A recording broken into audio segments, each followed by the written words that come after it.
Welcome to the Kingdom of Pod. Jeff Caves here in Flower Mound, Texas, talking about Boise State basketball and football. Is Boise becoming more of a basketball town than it was? And how does it compare to football? And first, what about rivalries and how rivalries may be holding back Group of Five football? Let's get into that issue. I was listening to a podcast, sports media podcast, and then reading Dennis Dodd. And the CBS columnist was quoting an ESPN television executive who was talking about the challenges facing college football in getting maximum amount of dollars out of television partners or streaming partners, or however we want to classify that. The executive is Burke Magnus. He's now the president of programming and original content for ESPN. He's been involved in college football and college athletics and putting all these deals together for up to 26 years. So I think he knows what he's talking about. Here's exactly what he said when he was on the Marchand and Allround Sports Media podcast. The amount of time that we spend thinking about market size, we as in television executives or anybody concerned about getting more money out of TV partners for their conference, pales in comparison to the amount of time we think about rivalries. In college sports, it's the rivalries, it's the traditions, it's the brands that really aggregate audience. So translated, let's just bring it home for Boise State. They're talking about playing important games against opponents that people want to see immediately. One of the things that attracted the folks from the Big Ten to the Pac-12's UCLA and USC was not only the Los Angeles market, California, the national footprint those two schools have. As Magnus just said, let's put that aside for a moment, the whole market size comparison. And let's talk about rivalries, because when we say in basketball, you're going to have UCLA, Ohio State, UCLA, Michigan, keep going down, UCLA, Indiana, UCLA, Wisconsin, there's instant brand recognition. There's instant interest if the teams are good, even if they're not. There's going to be people that are still motivated to go back in their memory banks and wow, UCLA, Indiana, those are two great programs. I want to watch that. And in football, do I have to go any further than both UCLA and USC, but specifically SC Ohio State, SC Michigan, great Rose Bowl traditions, unbelievable games, even Wisconsin, Penn State, Michigan State. Just stop me when I haven't hit a game that's going to have national interest just because they're playing each other. And if their records are better or they're nationally ranked, that's even going to sort of put some cherries on top. How does that all relate, though, to how Boise State and other Group of Five schools can make themselves more marketable to television folks or broadcasters or streamers? Let's just try to have one term for anybody that wants to make money off of putting up a college football game, either on a stream or on a television broadcast. And how can they make more money? Now, let's forget about Houston and BYU and Cincinnati and UCF. They're gone. They're no longer Group of Five programs. And I don't think they got to the Big 12 per se because of the rivalries that those schools have. So that's not a great example in that case, is it? But you could argue they're going to create some new rivalries. You could argue it doesn't hurt. And you can argue that maybe they could have worked at it and it would have happened for them sooner. Because as I look down the Group of Five and the traditions that are out there right now and the geography that Magnus is talking about, SC, UCLA, Washington State, Texas, Oklahoma, Alabama, Auburn, these are traditions and geographical territories that have a proximity to each other, and thus the interest in programs can at times be 50-50, and there's an argument there to be had. And then on top of that, they're good programs, and so there's interest. To compare Washington State against Alabama, Auburn's ridiculous. And there is regional interest in Washington State. But even nationally, if somebody's going to make a bet or watch in a bar or just casually watching college football, Washington State still has some interest to them because they know exactly what they're getting. They know what's important to those two programs. There are other matchups and rivalries to me, like Oregon and Washington, which are a little different. Somehow they're based on some regionalism and or they're winning records and tradition of the two schools.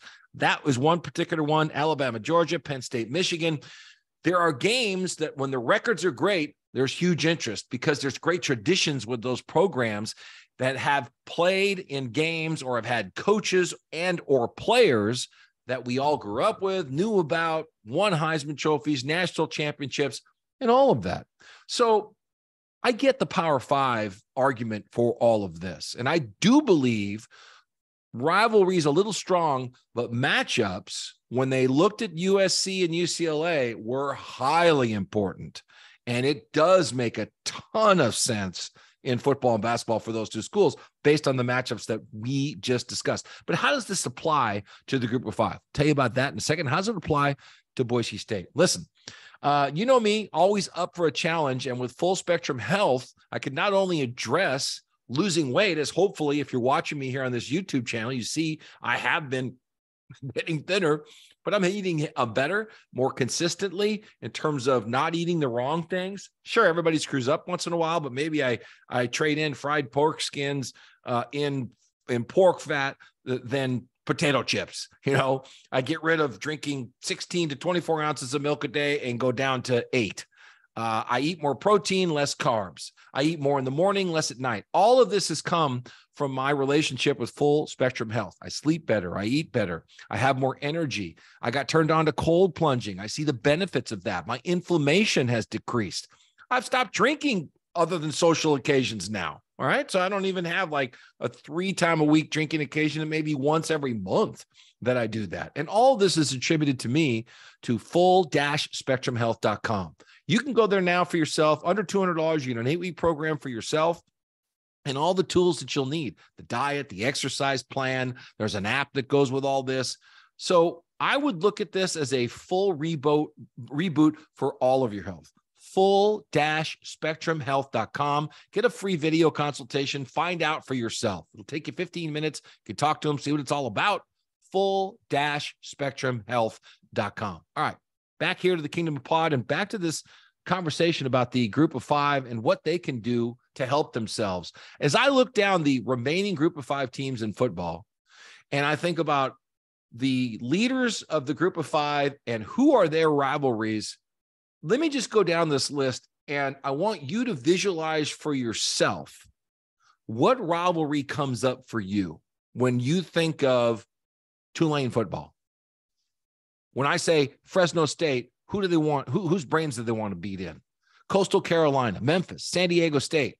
Remember, if I'd have said SC, Notre Dame, Michigan, Clemson, the answers to that would have been instantaneous, let alone if I get into San Diego State, App State, East Carolina, Texas, San Antonio. It doesn't happen. It doesn't compute. There's a lot of reasons why there isn't natural rivalries. They don't have the history. They don't have the tradition. They're regional schools. They're overshadowed by Power 5 schools in their region of the country that take all the attention for the area, or pro sports hurts them. So without any of that, I don't see the group of 5 really in the short term, and I mean short term being the next 5 years, developing many rivalries. I read that, in the case of Tulane, they have a rivalry with Southern Miss. I'm sure there are people in the state of Louisiana and Mississippi that care about that, but there's not a huge amount of them. Air Force is a little bit of an exception, but really, is Air Force, Army, Air Force, Navy to the greater population out there as big as Army, Navy? I don't think so. To them it is, and I honor them for that. Coastal Carolina, App State or Georgia Southern? It's not in our wheelhouse to say, hey, App State's playing Georgia Southern, let's watch, versus, hey, Oregon and Oregon State are playing. Are they any good? Who cares? It's a rivalry game. You can throw it all out the window. Well, you can't say that about these other matchups. That's not going to change in the short term. So what can happen to somehow push the envelope to have better matchups with these group of 5 teams? They're going to have more flexibility if this is their goal.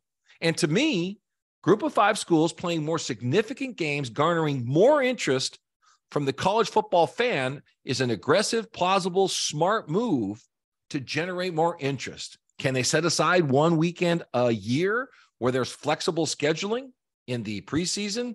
I think you can predict the year before who would be a great matchup coming up in the preseason, an August or early September game, non-conference wise. I think there are other non-conference games that you could set up now. It wouldn't have been too difficult in 2019 to figure out maybe Central Florida and Boise State should play, right? That wasn't too hard. And I mean now. I mean when they're good, when they have the quarterbacks, the programs. I mean at that particular time.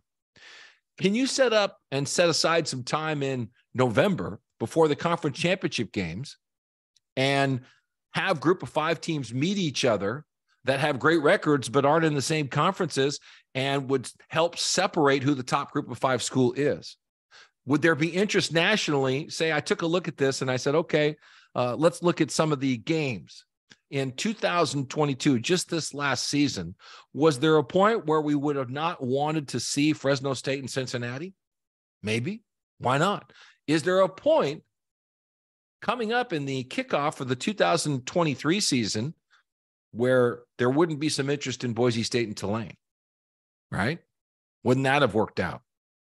You have to add some flexibility. And there are a lot of financial considerations with home games and scheduling and the prestige and recruiting opportunities to beat some Power Fives. But at what point will the group of 5 start saying, we got to do something to help ourselves because these other guys don't give a shit about us? All they want to do is make more money for themselves. And ultimately, that's going to include not playing group of 5 schools. So they need to market themselves more aggressively.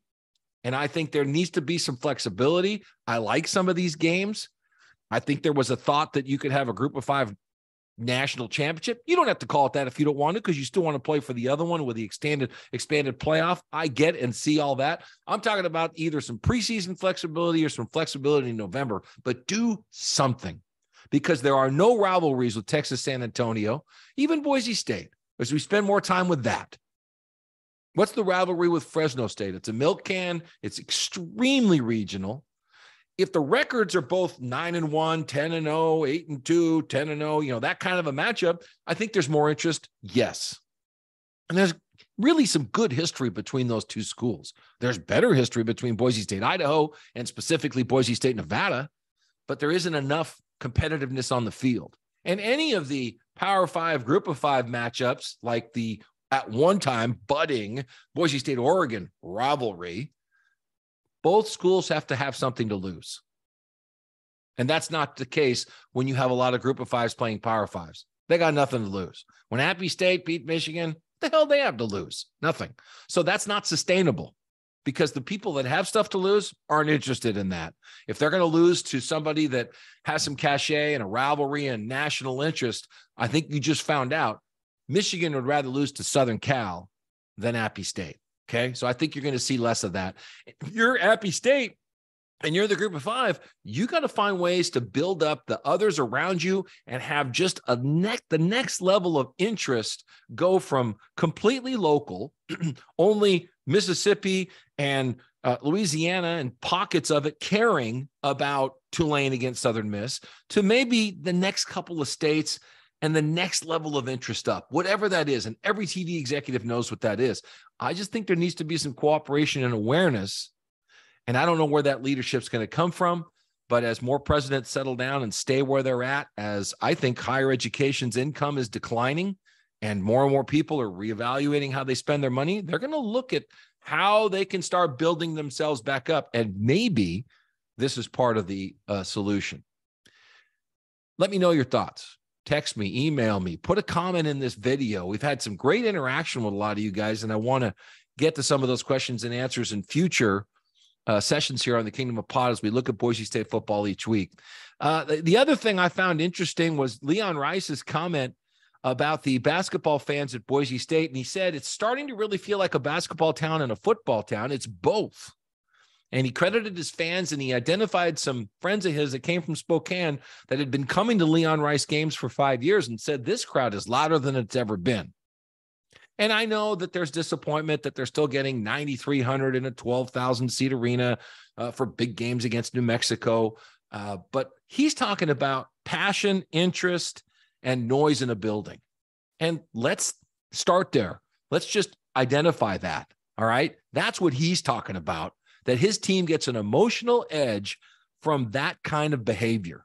And the team's record and style of play and stars on the court are creating that kind of interest with fans. I think the students have stepped up now for a few years as they start engaging basketball and where that sport's going younger and younger, while others are getting older and older. There is some that are getting turned off by college football. I have no doubts about that. And Boise State hasn't been to a big bowl game and knocked off the big, the big folks since. For some of us, the Florida State game was pretty important. If you want to get technical about it, it was a road game. It was a weather game. They were terrible, etc. They did beat Oregon, but you can go all the way back to the Arizona win in the Fiesta Bowl for some of us, or some of you and some of the younger folks to really say, well, that's my team, that's my state, that's my school, that's where I'm from. So the basketball team has a long way to go as it relates to on the court, on the field. I looked at the statistics and thought, okay, why is Boise State known nationally as a football town? Well, 2 BCS bowl game appearances, 1 college football playoff or New Year's Day 6 appearance during the college football era. That's one reason. 3 losses during the Kellen Moore era. That's another reason. Big wins over Virginia Tech and Georgia. Those are reasons. They beat Washington with the Coach Pete matchup with Harsin. The Oregon matchups. There's all those.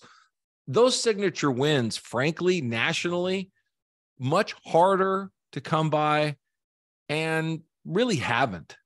Beating Creighton in basketball isn't going to push anybody over the fun meter to the point where they're going down airports wearing their gear saying, I'm a Boise State basketball fan. Okay. There's a long way to go there. They've got to win an NCAA tournament game. It's easier to get into the NCAA basketball tournament than getting into a New Year's Day 6 bowl game. It's easier to win an NCAA basketball game than winning a New Year's Day 6 bowl game or upcoming a college football playoff game.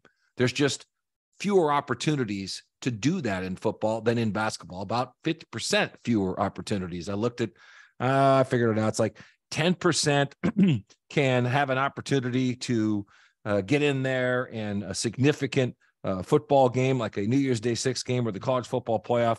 20% can make the big dance in basketball. And of course, only half of those, 10% of the teams win a game in the NCAA tournament, and approximately 5% of all FBS teams will win a college football playoff game. So we have all these differences in there, and that's all fine and good.